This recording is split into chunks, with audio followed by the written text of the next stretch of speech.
Hey, welcome to the latest edition of First State Kopites. Delighted to be joined by Enrique, making a return appearance, Daz, who's in Baltimore, and Sean, and myself. We are First State Kopites. It's episode 26 of season 3. This is a podcast for Liverpool supporters in Delaware and friends of those Liverpool supporters. Thank you for listening on your preferred platform.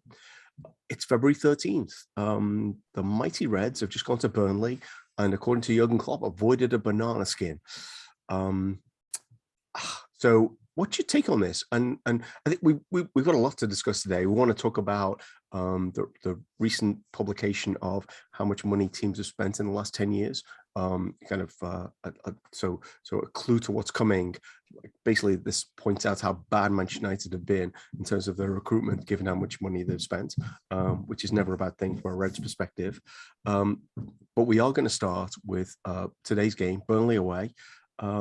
Scrappy performance, some inconsistencies, weren't quite at it, or like the performance of a team that knows what they're doing, a la 2019-20. And Enrique, you've probably not been on for a while. I'm going to start with you. What was your take on today's game? Yeah, Scrappy wins right. It definitely wasn't a pretty win, but I think so from what I've seen as far as the immediate reaction after the game, I think it's been a little overstated how Burnley, how many chances Burnley had.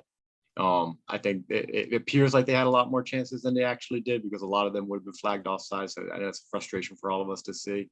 But as far as when you take into account the weather, which it was perfect conditions for Sean Dyche's Burnley, just heavy wind and rain, and you take into account that we just had to watch City extend. I believe it's 12 points now going into the game, right? So there's that that mental aspect of it. I couldn't be happier for the guys. I think this is the kind of win that you're glad you're done with both fixtures against Burnley. You check that box, you move on. Yeah, it's an ugly win, but it's worth 3 points. And I'll take this over. We played a lot better against Spurs and Chelsea, and we blew them off the park, but we didn't get the 3 points. Whereas here, maybe we didn't look as pretty, but hey, we got the 3 points, and that's what matters. And as if we're going to be in this title race, all we got to do is just keep doing our job, keep our heads down, keep the pressure on City, and hope that they slip up. And when they slip up, we got to be there to capitalize. And this is the kind of performance that is a team that's doing just that. Love it. Sounds so Sean and I had a bit of a disagreement about this, so I'll go to him next. I thought today we were remarkably controlled, especially after Thiago came on. I think Sean was of the perspective of lots of people didn't play well, and it was great Thiago came on to settle things down. What Objection, Your Honor. That's called leading the witness. Objection. So what he's saying, he was wrong and just needs to defend himself. What Explain yourself, O'Neill. It's been a few hours now, and it's easier, I think, in the cold light of day to review these things. But where are you now, Sean? Yeah. I was thinking about this prior to when we came on, and I had a lot of thoughts on the game today, and share some of them, probably not all of them, because we won't have time. But at the end of the day, it's like it's Burnley. It was horrible conditions. It was windy and rainy. We had trouble kind of dealing with the conditions, and it was Martin Atkinson, and we just weren't getting, we weren't getting any calls, and it was frustrating. I found it frustrating to watch the game. They didn't have a lot of clear chances, but it was very frustrating because the officials kept doing this bizarre thing. Like, it seems like they do more to us than anybody else, where Burnley would be clearly offsides by a full yard or two, and they don't raise the flag for like 5 or 6 seconds until they get a shot off.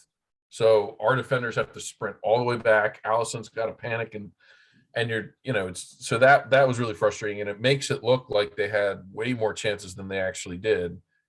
For the record, they had 2 chances that they actually got shots off.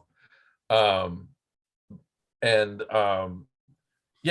felt like for the first 20, 25 minutes, we could have scored a couple times. Henderson got the knock, and I felt like after Henderson got the knock on the knee, I was surprised we left him in, because he's had some major injury issues the last couple of years. And in those conditions against Burnley, I thought we would just take him out. They left him in. I don't know what that decision was about. I thought it was kind of weird. And I felt like from that point, which is about 25, 26 minutes to 60 minutes, I felt like we were just kind of shaky and we were letting them in the game. They didn't end up getting a lot of chances, but we also weren't really piecing things together great. I thought some of the players played really well. I can't say enough about Allison. We were talking earlier. I feel like, we don't want to go on about it, but I think Allison might be, the best goalkeeper I've ever seen. He's definitely up there. I mean, he had another great one today. He did. I know there was apparently some debate on Twitter about Naby Keita. I actually thought Naby was one of our better players in the first half. Like, I thought he was really good in the first half. Forced a very good save out of Pope. Yeah, and right, he could have easily scored there, but I just thought all around he was helping us, a lot. And I actually thought Robertson looked really good, especially early on. So it wasn't like it was all bad. It was a frustrating performance. I don't think everybody was kind of on their A game. But having said all that, again, it's like, it's Burnley, it's away at Turf Moor, terrible conditions. We were clearly having trouble dealing with the wind. And then, of course, Atkinson and his crew weren't giving us anything. So I don't know that you really can take too much from the game today long term. It was just sort of a one-off, and we had to grind out the win. And at the end of the day, we got the win. So, well, they say through the wind and the rain, right? That's an important part of somebody's song. We shouldn't follow anyone who was, I think, disputing Keita's performance, because I actually thought he was really good. He created a lot of different things. So I've got to go to you next, Daz, just to wrap up the Burnley game. Sean Dyche, it was Sean Dyche, Burnley. I was totally in line with your please let them get relegated. They belong to a different age. How are you still feeling that way? I'm just, I've watched a couple of championship games, and having watched a team like Brentford come up, and even when Fulham was playing, when they were on song, they were a fun team to watch. They tried to play football. Burnley they don't try to play football. It's like watching one of those guys from the early 1900s on a beach with a singlet on saying bully, bully, and twirling a mustache. Like, it's like you're completely in a different age. And and I understand, like, the idea, the idea to, like, for them just to stay up. They don't have a lot at their disposal. Like, I know there's like millions of rivers that could be cried for them. They don't have the capacity or the money to be able to compete, but it's the time has come and it's gone. It's one of those pictures you look at, you're like, fuck, we're going to Turf Moor. How the hell they put Atkinson in charge of that? That's like the worst possible combination you can imagine. That ball bag against a team that they know are going to kick lumps out of us. I just all the time. Doesn't it seem like we get Atkinson for a lot of these type of games? You guys have failed to mention how that 6'45" asshole took Mo out in the box in the first half. Oh yeah. Does anyone remember how the game against Brighton, when Danny Welbeck went down under a feathers touch, and that was a penalty? Like, how the fuck is that a penalty? You need to press that button, by the way, Paul. How is that a penalty? And this isn't a penalty. Well, look no further than the penalty that City got yesterday, and it gave it immediately, right away, penalty. Yeah. But not for Salah today. And Salah got fouled God knows how many times today, and Atkinson would not give him a call. No, he finally gave him one at the midway line. His chest, around his neck, pulling him off the ball, and Mo just like shook his head. He's like, okay, I guess. So boys. I mean, grabbing Mo around the neck is legal. I mean, you don't know this yet. It was ridiculous. But one thing I do want to get in is like the goal that we did score was pretty beautiful goal. When it all, great header by Mane, great anticipation and finish by Fabinho. So I did want to mention that before. Go ahead, Daz. I wanted to get that in before we moved on, because it wasn't Fabinho 5 and 7 now, right? Now, I know, yeah. Fabinho's scoring again. Yeah, it's crazy. You know how many Messi has scored? You know how many Ronaldo scored? That's great. That's great. Yeah, can't even get in the Brazil team though. Apparently, dude. They'll find a spot for him up at center forward soon. Yeah, right. Okay. I think overall, I think you've touched on all the main points. Like the weather was god awful. I know the guys in the Anfield Rap mentioned it afterwards, but Klopp's not allowed to talk about the weather. Remember? Right. So we'll do it. I'll do it. I saw it. I was like, Jesus Christ! The rain's going in 4 different directions at the same time. It was like some sort of Holocaust, like nuclear Holocaust type situation there. Like if the weather was all over the shop. I think that Naby Keita played. He was tidy. Like I think he did exactly what he was asked to do. He kept it ticking over. He was closing down well. He utilized his space really well. But like I said, like people have it in their mind that he lost the ball once and someone scored, or he didn't make a tackle on the byline and they scored, and that's the brush that he's been tarred and feathered with. You're not going to change people's minds, even if look. I'm quietly dipping toes into the statistical world, not just the I can see world, and all the metrics and all the statistics point to Naby being one of our perennially best performers on all key performance indicators. Is that KPI? Did I get that right? Wow. I feel like I need to take a moment here. Yes. I mean, I think consistently we've talked about this, right? The reason Keita is not more highly valued is because he's missed games, not because of his performance generally when he's playing. Oh, and there was that time he was hooked at Real Madrid. That's the other thing. Well, the other thing is that like some of the times that he hasn't played great during games have been like when he's either playing with an injury or coming back from an injury. It's been the injuries. It's like, you know, we have other players that have dealt with injuries on and off, and I don't know, it seems like he just doesn't get the sympathy that some other players do, given the injuries he's had for whatever reason. But people that would normally criticize him would usually say that, oh, he can't deal with the game like the game today at Burnley with terrible, you know, and then today he was good, and it's just like people have their minds made up before the game starts. I wonder if some of that is actually relative to how much excitement and hype, or I guess hype is a good word for it, but like how much people had when he was, because remember we signed Keita, what was it, 6 months or a full year before we actually got him, right? Yeah. So you have all this built up expectation coming from it, and a fan base that's like, oh, we just spent all this money on this guy, and that's a year of us watching YouTube videos of him before he even puts on a jersey for us. And I think that you compare that to like somebody like Ota, where I don't think there was any noise about it before we signed it, and so people didn't have time to get all their expectations up to unrealistic proportions. And then Jota comes in, and now he's a 20 goal season player for us, and he's blowing us all away. So I think just to round it out, I think that I don't think that many of our guys covered themselves in massive amounts of glory today, but against Burnley, it's one of those games where you never really do. It's one that you just dog and you get through. And then you move on. So, and I know, Paul, that you mentioned, was it like a 1920? I got 1920 vibes out of that. And I think I said in our chat that I think that we forgot very quickly how good we were at maintaining a 1-goal lead in that time and how we ground them out. And but I think in our heads, because we'd done it and we'd done it successfully over and over and over again, we didn't worry about it. Whereas last season we coughed up leads, we gave away silly goals. This year we've coughed up we've coughed up points from 3 or 4 winning positions now. It was Chelsea, Spurs, Brentford, Brighton.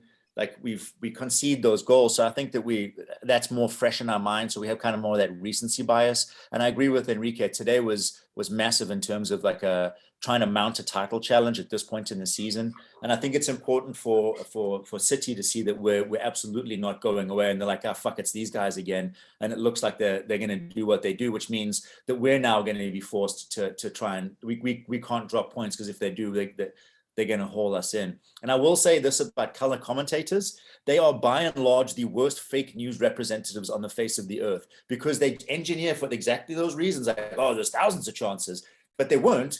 But they will keep saying it and keep repeating it and keep repeating it. Then it goes back into the studio, and people that haven't watched the game, and then like, well, apparently Burnley had tons and tons of chances. Yeah. So I'll say one thing. I think Alisson did cover himself in glory today. I'm going to reiterate what Sean said. I think Alisson actually had a spectacular game, especially because, like you said, I didn't say none. That's true. But especially because he had a 7-foot donkey. He saved the things that weren't chances. Well, exactly. No, that I love that about him too. It's like even when it's offside, he still won't let him put it in the net. Yeah. And it just reinforces. And the thing is, like, everyone looks at that like, shit, this guy's unbeatable in a one-on-one. It was like two of them. He just snuffled them both. Like, get the hell out of here. So I'm going to move us on. I do hope City are thinking, oh, fuck, it's those guys again. That would be really awesome if that was in their heads all the time.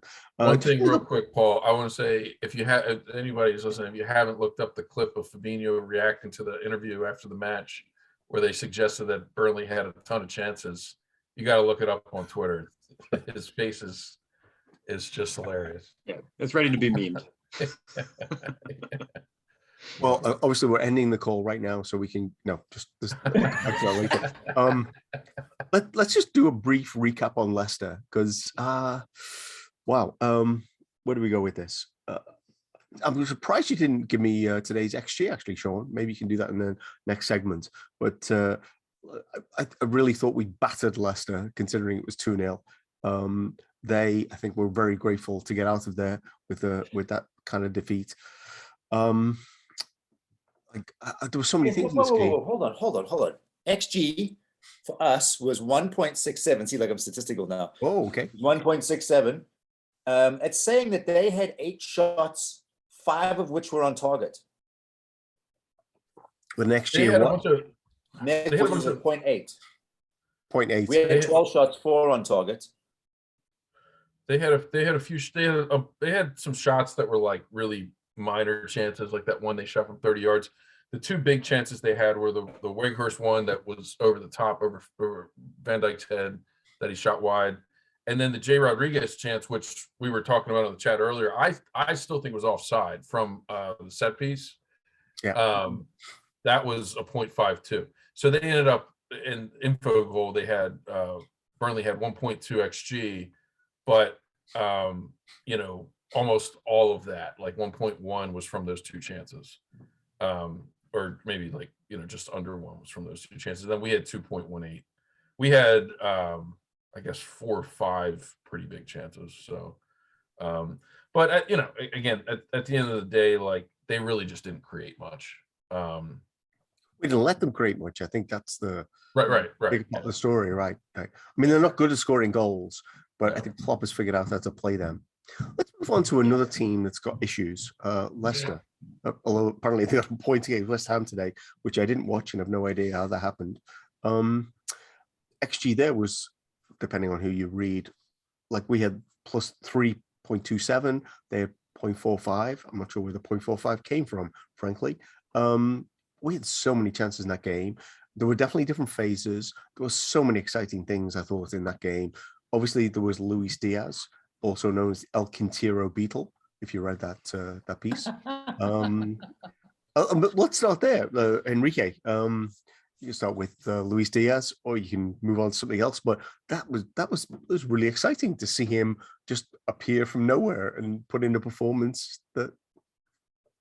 So I'll be quick, because honestly, I was working during the Leicester game, so it was like baseball in the 1920s. I had to listen to the game. I didn't actually get to watch it. I saw the extended highlights, but I'll give you the audio, my audio take from it. So while working was, I heard the commentary team was talking a lot about Schmeichel and how good of a game he was having, keeping us out. So I think that says a lot as far as what we were doing to them. But yeah, unfortunately, I wasn't able to see the full 90 minutes, or other than hear what Diaz was doing. I wasn't able to see it, but I'm looking forward to it. I hear he's great. He's fast and he's got quick feet. That's the short version. So I don't know if you want to talk about Luis Diaz, Sean, or Virgil van Dijk. And finally felt like, I thought his partnership with Matip in the last 2 games has been awesome. But is Virgil back? That's part of what I'm thinking about with how he played, certainly against Leicester, and how he played today. I guess it's a little bit of another area of disagreement we've had, Paul. Like, I don't think that he ever wasn't back. I think he's been 85-90% of himself most of this year. I think he's looked a little bit more like his old self since the last break. But I don't really think he's been bad this year at all. He's still doesn't quite have the quickness that he had. But I think he's coming back. I mean, and generally, that kind of an injury, it takes 2 years to kind of get fully back.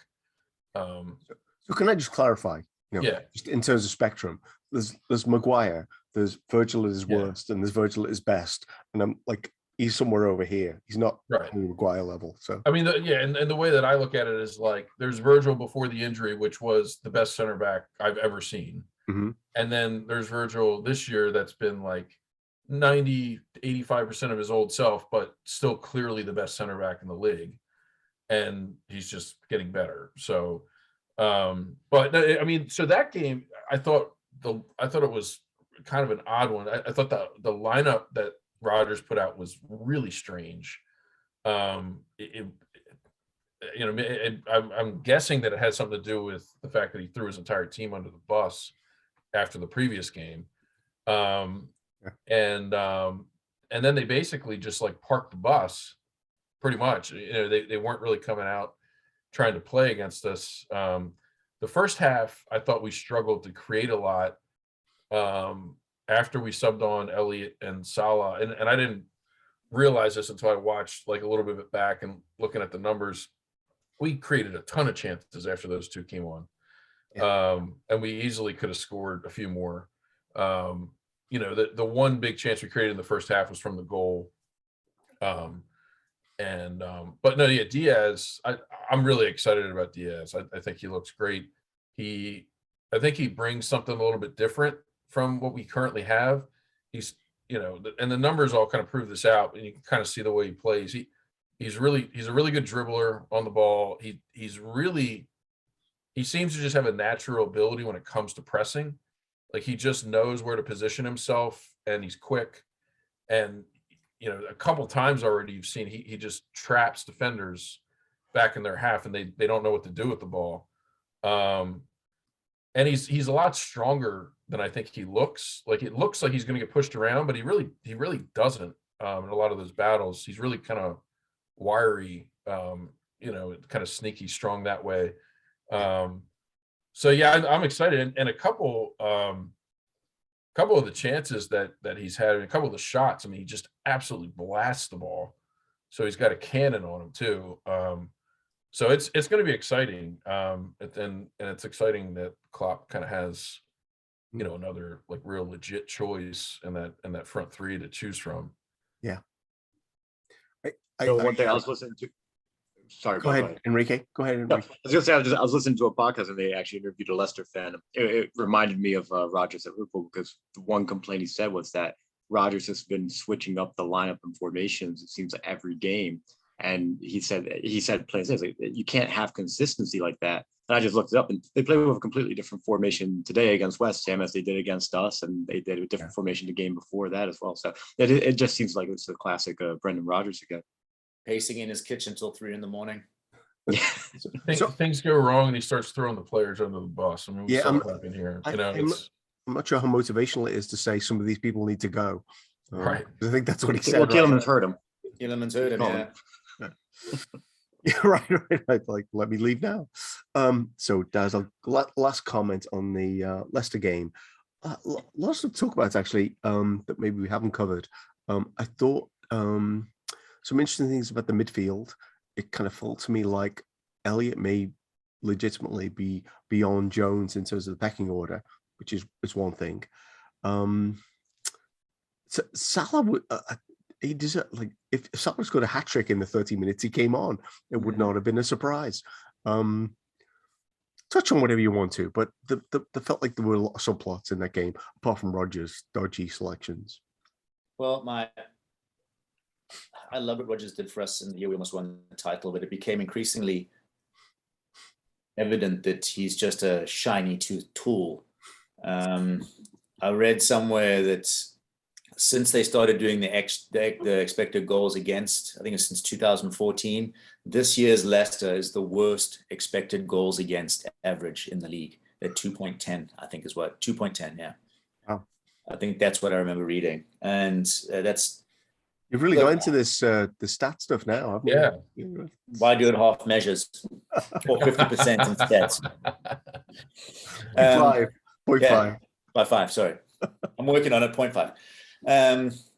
So I'm increasingly that whole like plucky underdog bullshit for Leicester, I think is now, I think it's run its course, and they're becoming a thoroughly unlikable club.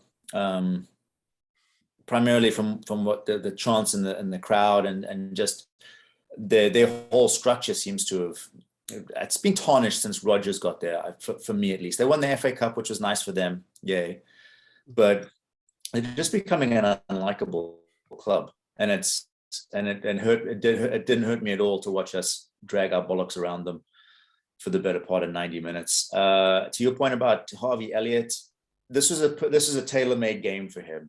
I think if you had to put him up against Burnley, he would have got kicked 45 feet in the air, because that's just what Burnley did. So, and for the same reason, I don't think he played Diaz. I think Klopp afterwards said, like, he just got here, give him a second. That's not the type of game that I'm going to drop him into. Although, having said that, to Sean's point, I think he looks like every bit of that scrappy South American that people like to draw attention to. Like, the fact that he lashed that slide tackle in on top of their 18-yard box, I was like, oh, I fainted a little bit. Just old memories coming back of our Louis doing the same thing on top of their box, other people's boxes. That was the one that led to the goal, right? Yeah, and I think he was very, very unlucky. It was nice to see him quite literally emasculate what's his face, Schmeichel, in goal, because I think he saved that with his bollocks, and I don't think that there's going to be much joy coming from that department for him from here on out. But I think he was very unlucky not to score on his debut, which I'd love to have seen. Jones, I think that you were saying that Elliott might be ahead of Cujo in terms of pecking order.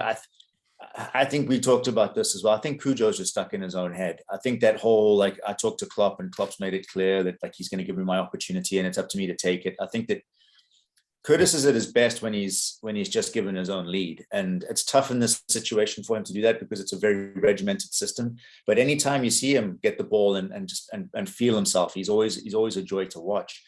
I just think that he's probably putting himself under more pressure than he needs to. Maybe it might be Klopp saying, like, look, this is what I want from you, and if you don't, like, everyone's back, and he's got to hear the footsteps because everyone's back from injury now. Like, there's a plethora of choices for Klopp to make. So he's young. When you can see that Elliott just has that type of swagger that Cujo had when he first came in, and I think that he's still got that feel-good aspect of it. Like, he had a long-term injury, he's come back, everyone's going to give him a minute to try and get his legs back under him. He'll get heavily lauded for anything that he does and does well.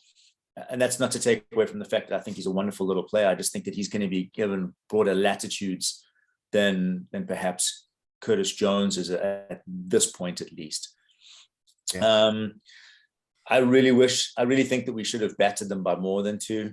It was one of those things as well. It's like my inner chimps were out, and you're always hypercritical. Or at least I am always hypercritical while I'm watching about balls that weren't played properly, or guys that weren't moving into spaces, or not tracking runners. But they really, really didn't offer much. And I'll say this for Thiago, like, and I think I said this in that chat today, that guy could bring condensation to the Sahara. Oh my God, just to watch him play is an absolute joy.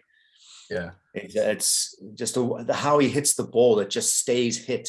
How he passes the ball. It's just like it's almost like art. It's like watching like a Japanese no play. Like it's just high art for me. Like every pass is a haiku. I just imagine like cherry blossoms falling down every time he pings a ball. The one play in the match today, kind of right after he came on, he was at the top of the box, and I couldn't believe that he was keeping control of the ball because it was such a tight space, and he passed it one way and it came back to him, and he somehow managed to keep it between 3 Leicester players and then shifted it back out right. I was like, geez, man, this guy is unbelievable. Just a little stuff like that he does is a lot of what I think we've been missing without him. So I'd reframe your sentence there, Sean.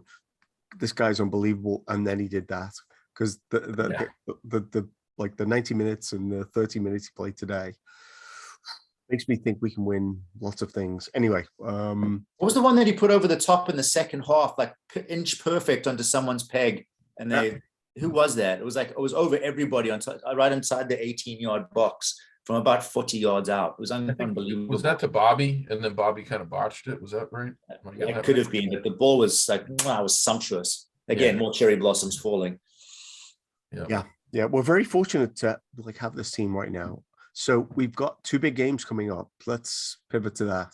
We are playing Internazionale on Wednesday. I say it in full because I just a slight detour.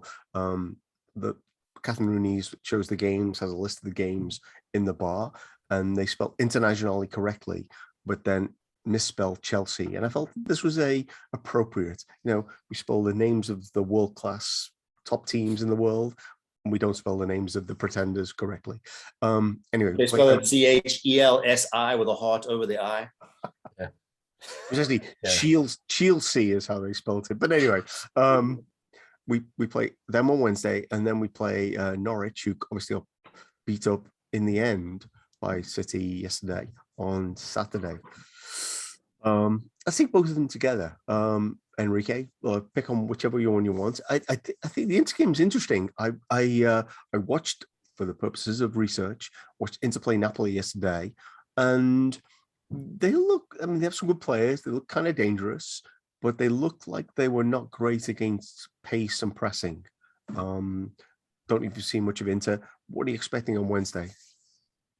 Yeah, so in a way, it kind of scares me because actually, so the last time I seen Inter was during the group stages, and I can't say I've seen Inter in Serie A this season. But I'm aware they're in a title race and they're close to the top, if not top of the table, and they're getting. Well, they're not top anymore because I think they drew an AC Milan. Okay, so the second now that I take it, but so it scares me in a while because it's a little bit of an unknown for me, and it's always tough to gauge how the teams at the top of Serie A are actually going to compare to the Premier League teams. And I don't know if you guys have a take, but if Inter were in the Premier League around, where do you figure they would end up in the table? Whether they'd be a top 4 side, or you think 4th?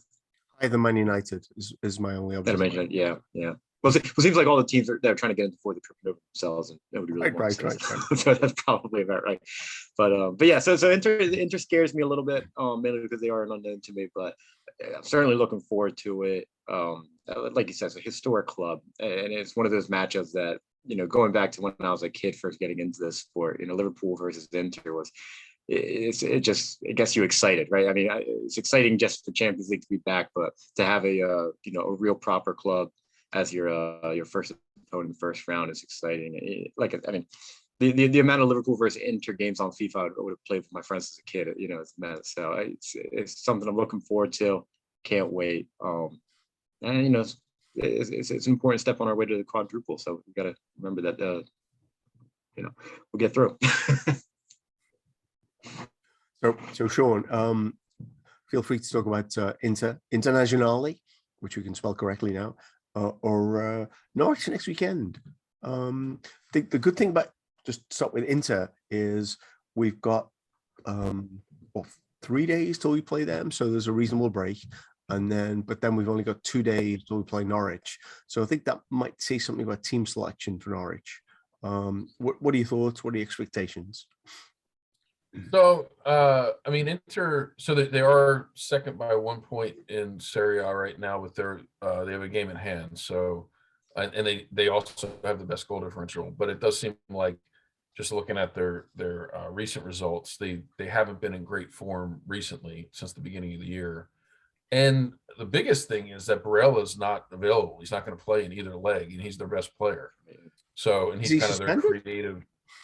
I think he's suspended. He got a red in the last game of the group stage. Okay. All right. All right. So he's suspended for both legs, which is huge because, he's obviously nowhere near as good as Salah, but they're going to be without their best player, their best creative player. And so that'll be a big advantage. Generally we tend to play pretty well against teams that like to play, and Inter's a team that like to play football. They also they play an interesting lineup. I think they usually go with a 3-5-2, which I can't remember any teams that we've played with a 3-5-2. So that'll be interesting, kind of tactically. Nobody plays that anyway. Well, You can in Italy, apparently. So yeah, I mean, I would expect Thiago and Fab to start in midfield, and we pretty much always win when those two start. So I mean, I'm pretty confident we'll get a result there. Well, maybe you talk about Norwich then, if that's going to be too easy. Well, and I suspect Klopp might be starting Diaz too, since he didn't play today. So that could be exciting too. You know, I don't know. I mean, because it's a big game, but In place of whom? It seems like one where, you know, Diaz could go off a little bit on that one. If it's an open game, that seems to be like the type of game that would benefit him. Norwich, I'm eating my words because I've been critical of Dean Smith in the past, and he's doing a good job there. They're on a really good run of form lately. They might actually stay up, which I thought was like unimaginable when they hired him. But I think we'll get a result against them pretty easily. You know, they're not very good, but they've been better recently. So I mean, we're all set to kind of go on a big run here. We got everybody back. It's the first time we've had everybody healthy in forever, basically since we won the title.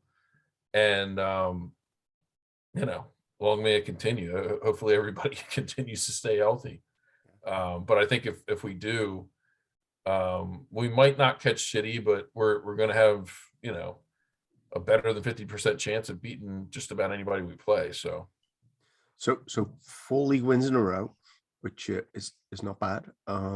Play Norwich, and Norwich got to be concerned about anyone called Luis playing for Liverpool, haven't they? Daz? Good shout. It's just like I can only imagine those poor bastards shuddering. The Norwich as it'd be like saying Mufasa, like oh.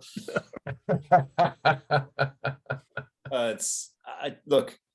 I believe the last time we went to the San Siro, we beat the top of the log at that point. You're pretty close, right? AC Milan, yeah. So I think as long as we take Tyler Morton and we see if we can get Phillips back just for like a one game, I think we'll be good. Divock needs to play. Yeah, because Sean, who the hell do you think that Klopp is going to pull into his office between now and the time they leave and say, listen, son, I think Louis is going to get today's game. Is it going to be the AFCON winning Mane or the AFCON runner-up Salah that he's going to say, sorry, you're going to have to take a seat for this one? Yeah, it's good. It's a good shout. I don't know, but 5 subs though, that's going to make a difference to how they play the game. I mean, but there is a rotation question. I mean, like it's legitimate. Like we're gonna need fresh players against Norwich. So maybe it might be Diaz, Jota, and Salah, and Mane comes on, and then Mane starts against Norwich. I don't know. Probably be the other way around. Yeah, it wouldn't surprise me if he doesn't give Mane 60 against Inter, and then lets Louis run riot, depending on how we're doing. Yeah. What else? Because I think that Sadio played well today. Obviously, there was that diving header but I think as the game went on, he started to fade a little bit. But having said that, when Jota came on, there were vast portions of that game where Jota was very quiet. And I'm just to go back to that, I'm not convinced that Mo didn't undercook that pass to him in the second half when he could have knocked it in with his dick. If he had given it to him to feet harder, it's because he's like, shit, he's going to catch me. He's already on 12. I'm not giving him this one. He can knock in and make it closer. No, but I against Inter, I'm with Enrique on this one. I think it's one of those lip licking games that you look forward to and you're like, oh, this is going to be a good one. It's a true heavyweight bout, and it's not a limping Inter that you had from years past. They're at the top of their league. They're in thereabouts. They're on top of their game again. So it's. You can be a little concerned about it, but you also have to be excited that this is what you watch the game for, right? It's not the Trev Bonspors or the young boys that you watch this for. Like no disrespect to those guys. I guess it is kind of disrespectful that I'm using them as bottom. The Man United's, United's, yeah. No one pays for that anymore. But I think that this is what you want. Like this is the type of matchup that you love to see. And in terms of Norwich, I think that the first 20 minutes of the game against City, they acquitted themselves very well. I think that given what they had and where they are in the league, they went for them, and they had a couple of good opportunities that I think with a little bit more of a polished finish, where they could have been, City could have been 1 or 2 down, but it's City, so.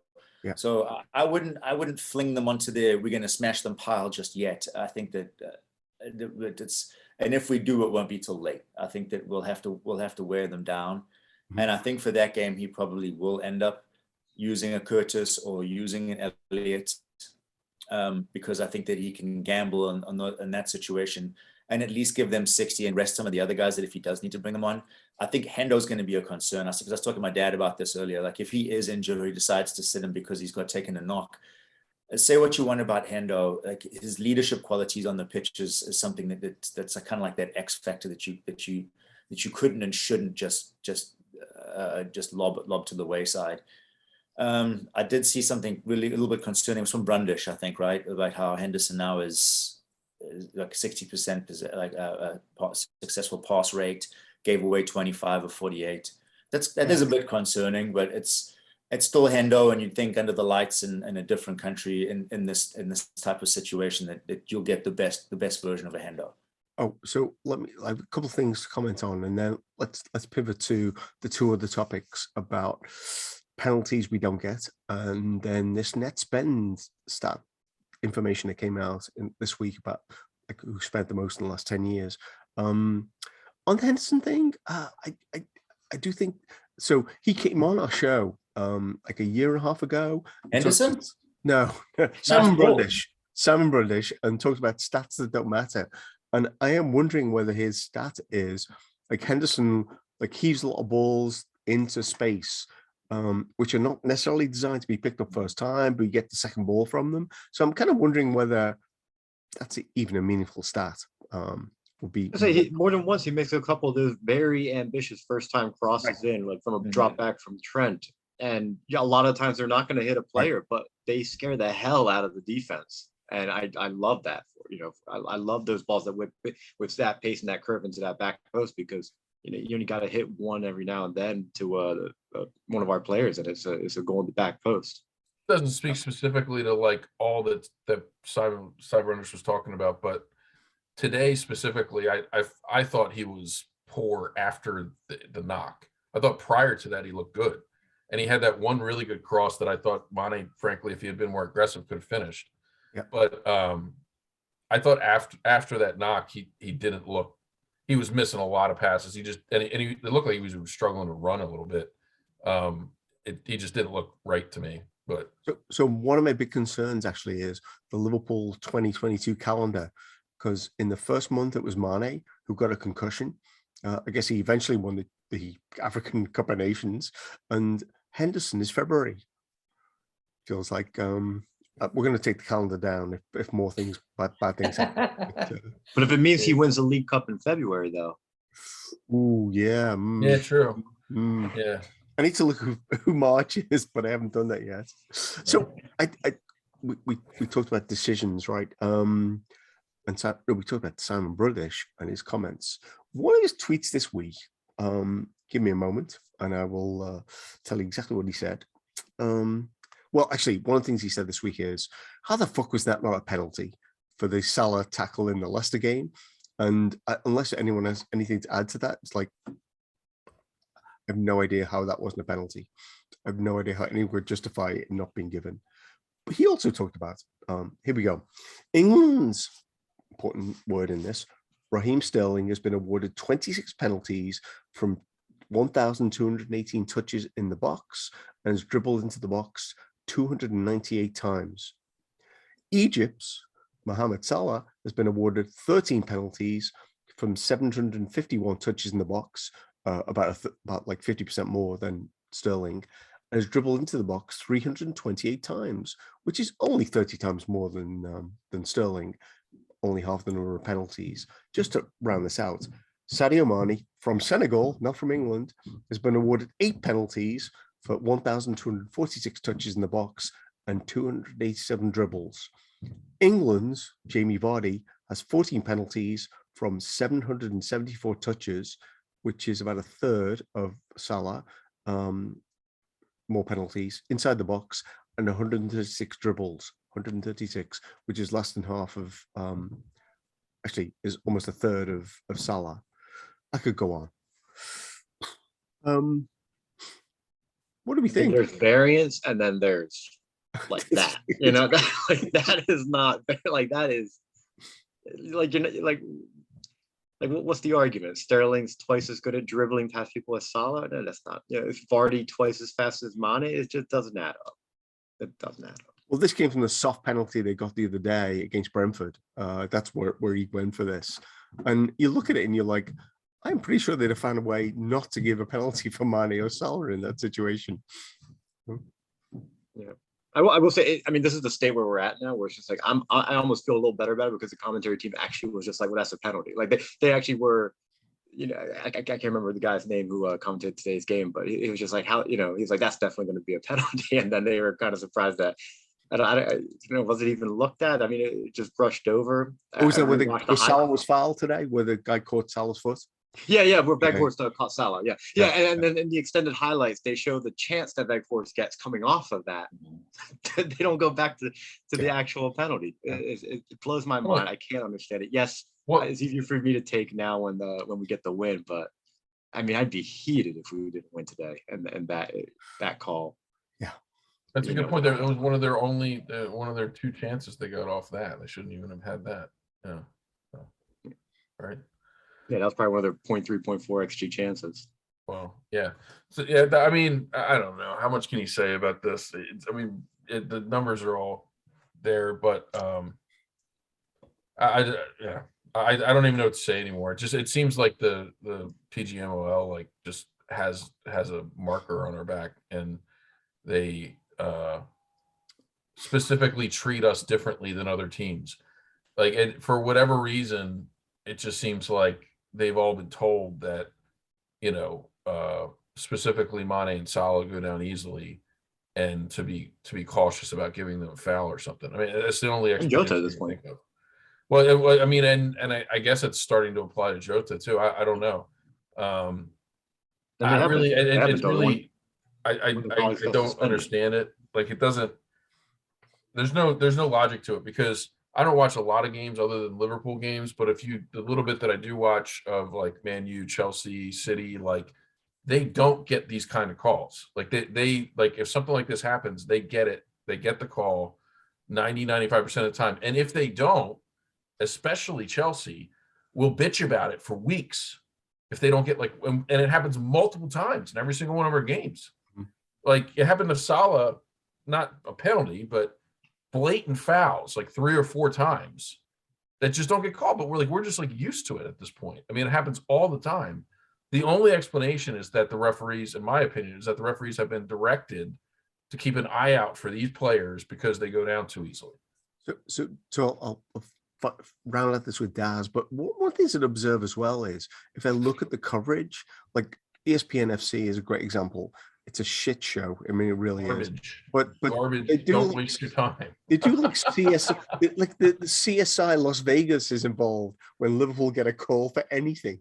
Like, or like they had 10 minutes on the penalty Cardiff City should have had against us a week and a half ago, and they never mentioned Maguire stamping on was it Sheridan? It was Brozier, right, in the United game, and they certainly didn't mention the swing and a miss that Bruno Fernandes had. I don't think it's just them. I think there's something else going on, and I mean, it's amazing that we're doing so well considering all of this. But Daz, a final word. Help me out of this mess. There's nothing to say. I think that the initiative is ABS, anybody but Scousers.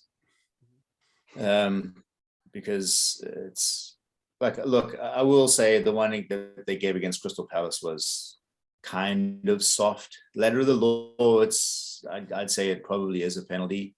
And I generally tend to be less forensic at this point, because it'll just, I think, to our friend Sean's exasperated point here is like, what else is there left to say that we haven't already said?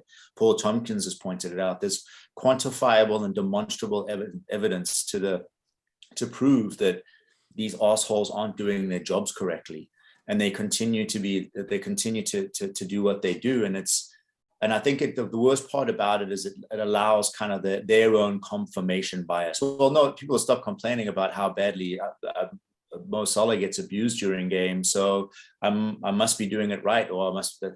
It just feels like it's. And I knew today with Atkinson, I was like, okay, good. So and I think the club probably says the same thing to his boys now. It's like, we can sit here and bitch about it as much as you want. You know that Atkinson's going to fuck you. So let's kind of bake that into our game plan and take it away from him as much as we possibly can. The sad thing is in any given situation, like think about how many points United got from penalties last season. They should not have been anywhere near the position that they were in. They could quite easily have lost 3 or 4 more games as a result of dubious penalties at best. And to say that there's some sort of conspiracy theory against specifically us or our history, there potentially could be it, but it's like I said, it's like there's no reason to get forensic about it anymore. Just it's baked into everything that we do and is done to us. So let's get to a point where we just take it out of their hands. So whether you think it's against us or for United, I think you saw both ends of that just this weekend, right? With Salah not getting a penalty in their game, and then Bruno gets to take a wild swing at James Ward-Prowse, doesn't get reviewed. Maguire gets to stamp on Brojev's leg. Granted, Broje just robbed him seconds before, so I can understand Maguire maybe wanted to stomp on him, but yeah, it's insane. It's insane. The Bruno one is a perfect example. Imagine if that was Salah. I mean, there'd be like calls to kick him out of the league. ESPN FC would have 3 shows on it. Yeah, and there's no discussion about it. He took a swing at the guy, and if you look at the replay, the linesman is looking directly at it when it happens. There's no excuse for them to just let that go. But then there's no discussion about it. It's crazy. So good news is we've got European referees this week, which hopefully gives us more of a level playing field. Level, but often up and down. Well, not always as consistent. But it's usually evenly called. It's better for us generally. Oh, absolutely, definitely better for us. Yeah. Always has been. Yeah. I'm gonna hate next week. We'll be only talking about the 3 red cards we had because some dodgy guy from Slovakia was refereeing. But anyway, final topic. We talked about this before we start recording. This week, the Swiss Observatory, whatever they're called, produced.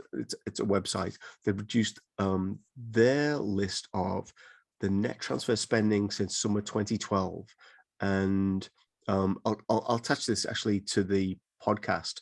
But what it revealed, amongst many other things, was in the last 10 years, Liverpool's net spend is 14th in Europe at 347 million euros. Ahead of us are many interesting names we can pick on. So I guess maybe you can pick on one in this list because apparently Manchester United have spent over €1 billion in the 10-year period with remarkably little success. City are right behind them, actually, and that may explain something else. But in between us and all of those teams are teams like Barcelona, Arsenal, Everton, Aston Villa, West Ham, and Inter Milan. Oh, Inter Milan, who we're meeting. There's lots of things I think you can draw from this, which is it's really good to have coaches that are competent, or it's really good not to have owners that waste money.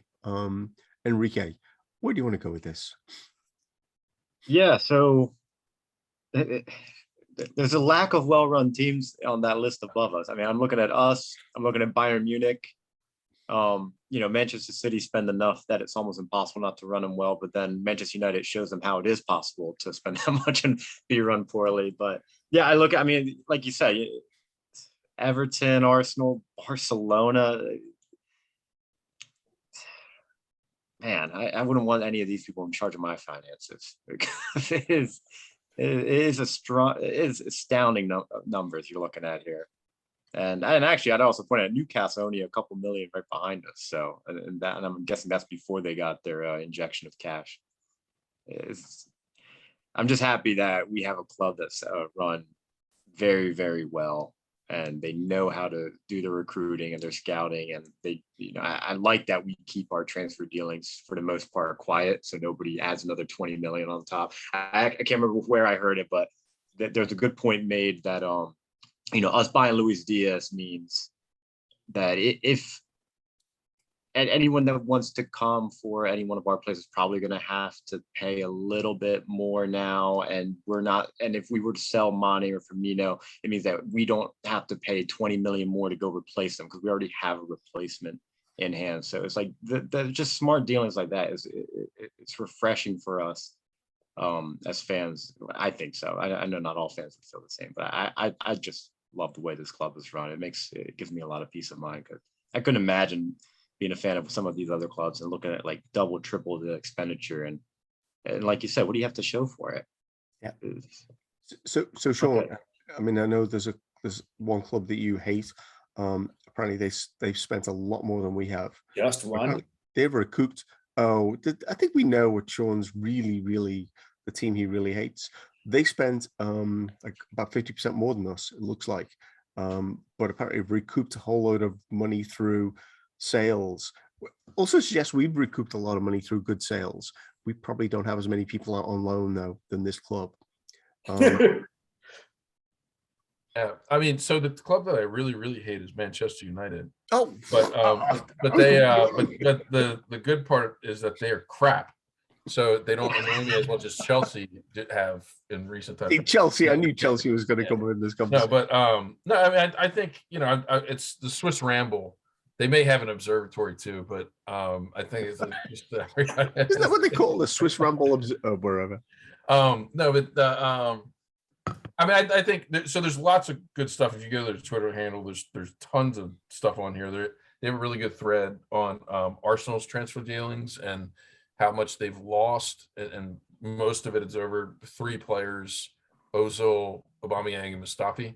And it's to Enrique's point. It's like we just don't do that. We don't throw away money like that anymore. Yeah, I think at the end of the day, the thing that's interesting about it is, and I think Daz has said, like, over a long period of time, the clubs that spend the most tend to have the most success, but it's not like there aren't any outliers from that. You can obviously spend smarter than other sides. And we were talking before, Manchester United was a perfect example.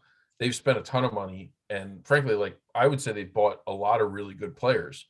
The problem is they just don't fit together. And there's no strategy, there's no plan, and they haven't spent a lot in some of the key positions that they really need to spend, like defensive midfield, where they're playing McTominay and Fred, who, like, I'm not as negative about Fred as you, Paul, but I mean, overall, for where they should be, those 2 players just aren't up to the standard. Like, if you look at the rest of the team, and then you have McTominay and Fred in midfield, well, it's like you have a gaping hole in midfield. Why haven't you spent there? I mean, I hope they don't, long may it continue, but the other pieces just don't fit. I mean, Rangnick's been getting criticism recently because he doesn't start Ronaldo enough. Well, we talked about it previously. It's not a wonder why he doesn't start Ronaldo, because he doesn't track back. He doesn't do any of the work to come back, and they bought defenders that aren't good at playing a high line. So if you have to play deep, you can't have Ronaldo all the way up past midfield, because then you're going to be stretched. And so the players just don't fit. So you can spend a lot of money and do it poorly. Chelsea, the thing I think that is to their advantage is they have a massive money washing machine in their academy. And so they sell a lot of their academy prospects who are very good players, who they pay better than all the other academy in the league. So they make up a lot of the money that way. Nobody asks any questions, about like how they have 65 players on their books that are on loan, though. I mean, it's been odd for a long time. But you know, I think that's a big part of the reason why they recoup a lot of their stuff. But yeah, you know, it's reassuring that you know, our owners are managing the club responsibly, and sometimes people get upset about that, but you know, they're not throwing away money against, you know, and players like Mustafi and Ozil and Aubameyang that are just, you know, you're not going to recoup anything at the end of the day. So I do think there's a thing at the top end, and maybe you can talk about this as well, Daz. If you look at United, Paris Saint-Germain, maybe Barcelona, maybe Arsenal, there's a thing about I'm only going to sign someone that people are going to be excited about. So therefore, signing a defensive midfielder might make a lot of sense for us, but like it's not going to bring Twitter followers into the Man United camp, so they're not going to do it. I think that is working against them. That is potentially the most ridiculous hiring practice or principle behind hiring that, and this is not a knock on you. This has now become something that's ever present in the way that a club, specifically like a United, that I think ostensibly, well, not ostensibly, one of the reasons that was quoted for getting rid of Ollie was that they were losing followers, which is absolutely ridiculous. We are at a point now where, and I think Jurgen spoke to this kind of in the press conference about, we spend when we have money, we spend when we don't when we don't, and we pay what we can afford. But fortunately, we're at a point now where he's buying to fill necessary pieces. He's not going to pay inflationary costs because we're Liverpool, which when for a good 15 years, I'd argue that was probably what we were. We were overpaying the odds because no one in their right mind was going to come and play alongside Skirtle and behind Borini or one of Balotelli or what was that other long plonker, Lambert. You kind of had to pay over the odds for that. Now it's like we can kind of say, it's like, okay, this is right around what we think that what your actual value is, even as inflated as it is. This is kind of so that there's like, and I think we talked about this off air. There's a lot of other factors and that go into success based on amount of money spent. Like Manchester United has spent the last 4 or 5 years throwing good money after bad for coaches. I think they're probably still paying Mourinho to not coach. And it's probably.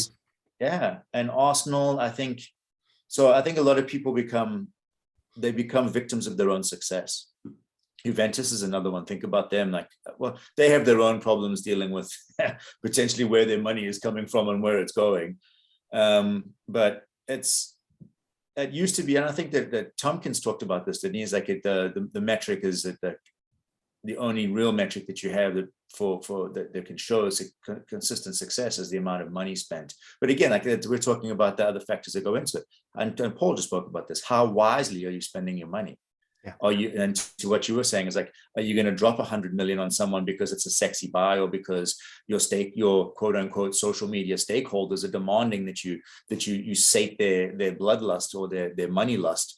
And like, how the fuck is Harry Maguire $80 million worth of player? Like, I watched him do the river dance yesterday, trying to stop someone, and then did more of a river dance on someone's lower leg. Like, it's like,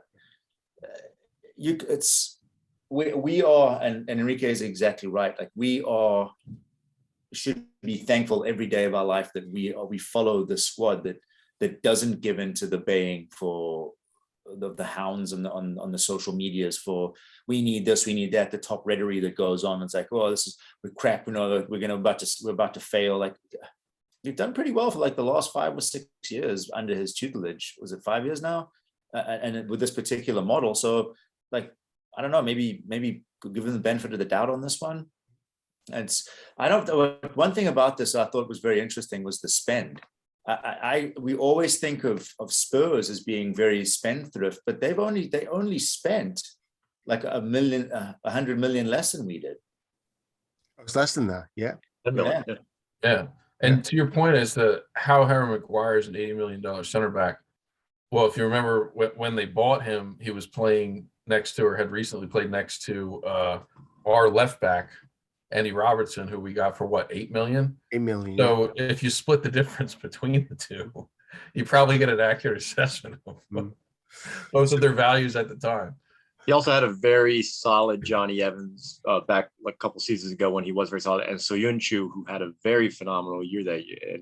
He's fallen off since, but I remember when they signed Harry Maguire, I was joking with my United fans, like, yes, they didn't even sign the best center back from Leicester. It was very much Soyuncu at that time. But to go to Daz's point, though, you look at some of these outlays, and I think there is a difference, though, between when you're spending a lot of money from a position of strength and spending a lot of money just because you're trying to catch up. And you can see very clearly which are the teams spending a lot of money just because they're trying to catch up, and it gets desperate for them. Whereas City can go and drop, 100 million on Grealish. He's a squad player now. And I mean, it blows up that number. But and then it also should be pointed, a lot of these clubs aren't selling very smartly either. Why would United not take 20-25 million for Lingard in January? There's or Harry Kane. Look at Spurs. Like, why exactly? I was just about to bring up Harry Kane. Like Harry Kane. Spurs will never get $100 million bid or $100 million bid for Harry Kane. They will never. They were holding out for 150 million. I'm not sure they'd be able to sell him for 50 million now. And he's got 5 goals this season. 5. Right. How many does Fabinho have? Fabinho. Right, exactly. For 100 million to City. Okay. Exactly. We'll sell Fabinho for 120. They could have rebuilt their entire squad if they had. And they needed it. And that's Pochettino was telling them 18 months ago they needed to rebuild. Yep. So Mourinho before that was telling them, they need to rebuild. I'm conscious it's Super Bowl Sunday. So I know people have to get places. Makes me feel good about where we are. Like with a ownership that maybe kind of makes good decisions as opposed to some other team's ownership. Exciting couple of weeks coming ahead. Champions League, a couple of league games at home that we hopefully will do well in, and then we got the League Cup. Thank you so much, Sean. Thanks, Enrique. Thank you, Daz. Another awesome episode, I think. We will be back, I think, after the Norwich game. It's President's Day weekend. Don't know how that's going to work. If you enjoyed the podcast, please share it with a friend. We only tweet and retweet from sources that are credible. And Sean, by the way, it is actually called the CIES Football Observatory. And Swiss Ramble, I think, is their Twitter account. So gotcha. All right. So I was wrong. But if you want to find the information, you can go to Swiss Ramble on Twitter. Occasionally I'm right. That's the creditable source we're using this week. Thank you so much for joining us.